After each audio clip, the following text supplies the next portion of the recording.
Seat पर कांग्रेस का हमारा गठबंधन जीत की तरफ अग्रसर है। प्रधानमंत्री ने अपने भाषण में कहा है कि राहुल गांधी अडानी और अंबानी को लेकर कटाक्ष नहीं कर रहे हैं। भाजपा के शीर्ष नेताओं की भाषा में प्रथम, द्वितीय और तृतीय चरण के मतदान के बाद जो कटुता और असत्य दिखाई दे रहा है, कहीं ना कहीं ऐसा दिखाई देता है कि शायद जो मतदान का रुझान चल रहा है देश में, वो उनके आशा के हिसाब से नहीं चल रहा। उसमें उनके बातें कुछ निराशा लगी होगी, तभी उनकी भाषा में इतनी कटुता और असत्य दिखाई दे रहा है। तीन चरण के चुनाव के बाद अमित शाह ने 200 सीटों का दावा किया कि मोदी जी को 200 सीटें मिल रही।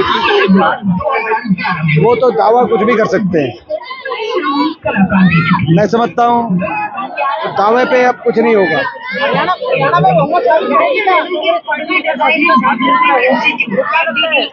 हरियाणा में जिस प्रकार से 3 निर्दलीय विधायकों ने भाजपा से समर्थन वापस लेकर कांग्रेस पार्टी को समर्थन देने का काम किया है,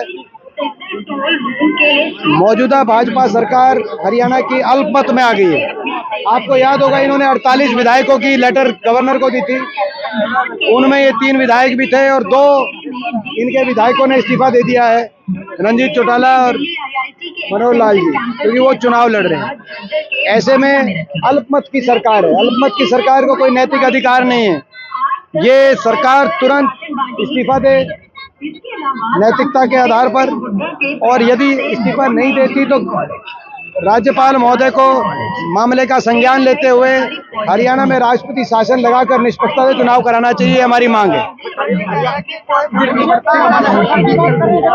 देखिए, वो तो क्या कहेंगे क्या नहीं। उनमें से मैं समझता हूँ कि ये जो विधायक जब उनके पास थे तब तो ये नहीं कह रहे थे। वो जो भी कहें वो एक अलग बात है।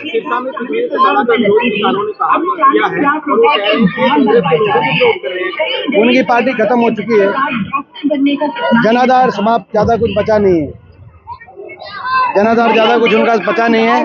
लेकिन ये जरूर है कि जेजेपी पार्टी को लिखित में ये देना चाहिए राज्यपाल महोदय को, जो उन्होंने कल कहा वो लिखित में दें कि वो भाजपा के सरकार के समर्थन में नहीं है और वो भाजपा के अविश्वास का प्रस्ताव आएगा तो उसके समर्थन में है। ये लिखित में अपने सारे विधायकों के दस्तखत कराकर राज्यपाल महोदय को देना चाहिए, नहीं तो इन पे कौन विश्वास करेगा।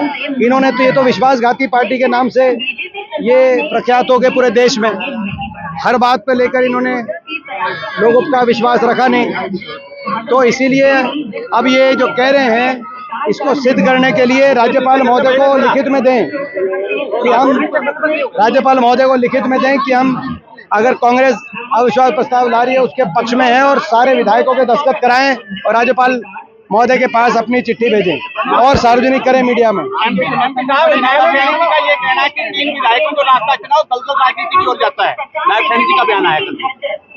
अभी क्या बताएं कौन सा रास्ता कहाँ जाता है, वो 5 तारीख की गिनती के बाद पता चलेगा।